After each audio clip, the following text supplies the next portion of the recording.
Assalamualaikum warahmatullahi wabarakatuh. Kita akan lanjutkan belajar kita. Kemarin sudah membahas uji validitas dan reliabilitas. Kalau data sudah valid dan reliable, itu bisa dilanjutkan untuk analisa berikutnya.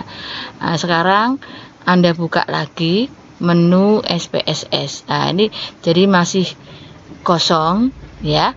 Nah, kemudian Anda buka juga data dalam bentuk Excel ya. Nah, kemudian ya, ini data Anda. Karena ini sudah valid dan reliable, kemudian Anda jumlahkan.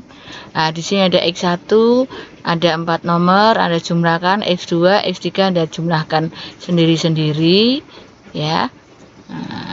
Nah, itu sudah ada di sini ya. Penjumlahannya ini X1, X2, X3 dan Y. Nah, kemudian data ini nanti kita pindah ke menu SPSS. Kita balik lagi. Nah, yang pertama jangan lupa Anda buka variabel view ya. Nah, berarti di sini X1 ya, X2, X3, kemudian Y. Nah, kemudian ini desimalnya Anda turunkan ya. Selanjutnya labelnya ini Anda isi sesuai keinginan Anda. Namanya Anda penelitiannya apa, variabel X-nya. Kalau namanya di sini green product, namanya ya. Nah, ini marketing ya, dan sebagainya ya. Nah, kemudian data view ya. Nah, setelah ini data view berarti data ini tadi Anda copy ya.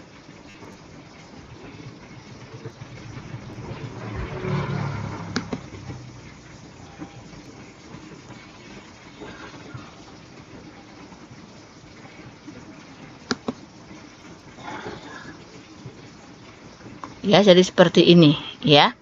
Nah, analisa yang berikutnya setelah validitas dan reliabilitas itu adalah menguji asumsi klasik ya. Sebetulnya ya, analisa ini hanya butuh satu kali ya langkah, tetapi bisa menjawab semua analisa. Yang pertama, analyze regression linear ya.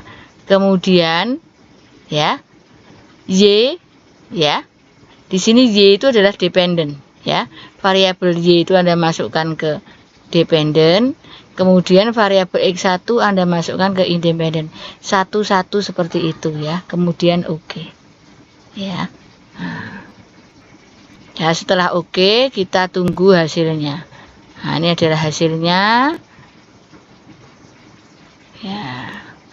Nah, ini tadi saya mencontohkan X-nya itu SDM ya. Jadi ini konflik kerja umpamanya. Nah, di sini dari model summary ini bisa kebaca hasil korelasinya. Kemudian hasil koefisien determinasinya. Kemudian di tabel ANOVA, nah ini bisa kita lihat hasil uji F ya. Hasil hipotesa tapi yang simultan ya.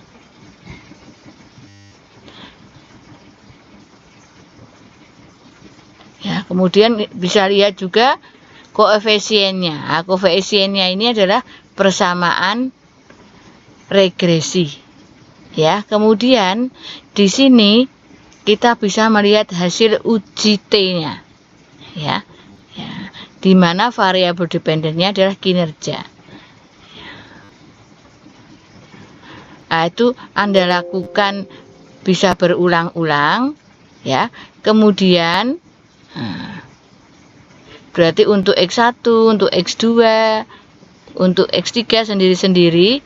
Kemudian Anda bisa lakukan yang kalau tadi sendiri-sendiri itu adalah parsial. Nah, berarti kalau simultan itu Anda lakukan bersama-sama. Berarti di independennya itu ada variabel X1, X2 dan X3 ya. Dimana statistiknya, Anda klik, kemudian semuanya ini Anda klik, tapi di paling bawah ini Anda pilih Darwin Watson, kemudian continue, kemudian Anda pilih plot. Nah, plot ini gunanya untuk ini ya, menguji normalitas dan heteroskedastisitas ya. Ini Z-pred Anda masukkan Y, S-resid Anda masukkan X ya, kemudian continue ya. Nah, setelah itu Anda klik OK. Nah, sekarang kita lihat. Nah, secara deskriptif, itu bisa kebuka di sini. Nah, ini hasilnya ya. Nih.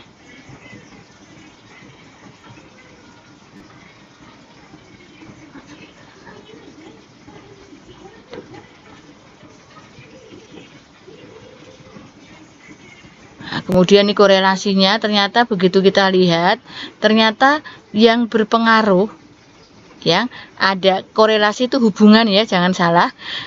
Di sini ternyata yang ada hubungannya kuat itu stres kerja. Stres kerja itu ternyata ada hubungannya, sangat berhubungan dengan kinerja ya.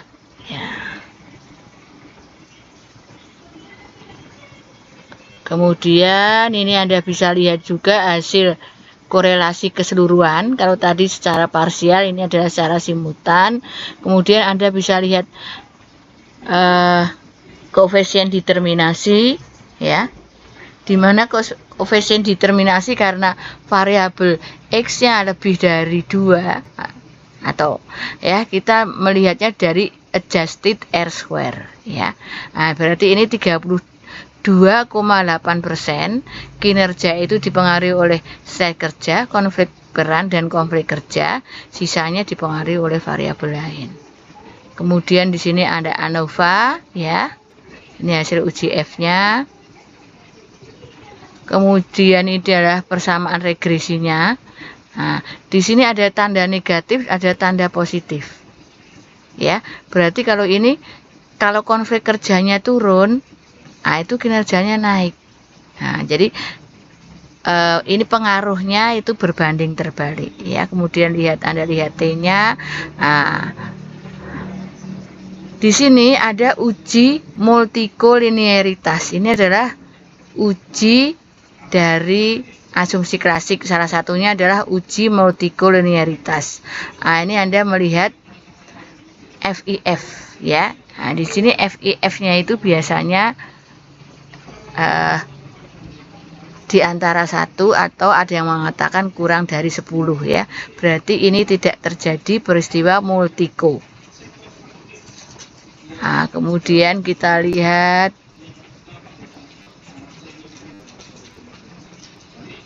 ya, ini adalah kita bisa melihat histogram di sini. Ini adalah untuk membuktikan apakah data itu normal atau tidak. Nah, ini adalah kurva normalitas di mana rata-rata pasti di tengah. Nah, ini adalah yang tertinggi. Berarti ini sudah memenuhi kaidah normalitas. Atau bisa juga dilihat di gambar normal popo plot ya, di mana titik-titik ini adalah data. Nah, jumlah data Anda itu sejumlah tadi responden ya. Nah, ini berhimpitan dengan garis regresi ya, atau berada di sekitar garis regresi, berarti ini dinyatakan data itu adalah normal ya. Nah, kemudian ini adalah pengujian yang terakhir. Ini adalah uji heteroskedastisitas, di mana data-data ini menyebar, tidak membentuk suatu pola tertentu ya. Kemudian ini adalah garis Y ya, dia berada di atas garis Y. Nah, ini berarti tidak terjadi peristiwa heteroskedastisitas. Nah, berarti sebetulnya pengujian ini dilakukan sebelum Anda menguji regresi dan korelasi. Setelah menguji itu berarti tidak terjadi multiko, tidak terjadi auto, tidak terjadi heteroskedastisitas, kemudian datanya normal. Itu data baru bisa diselesaikan, ya. Ini adalah sudah selesai, mudah-mudahan bisa membantu Anda. Terima kasih. Wassalamualaikum warahmatullahi wabarakatuh.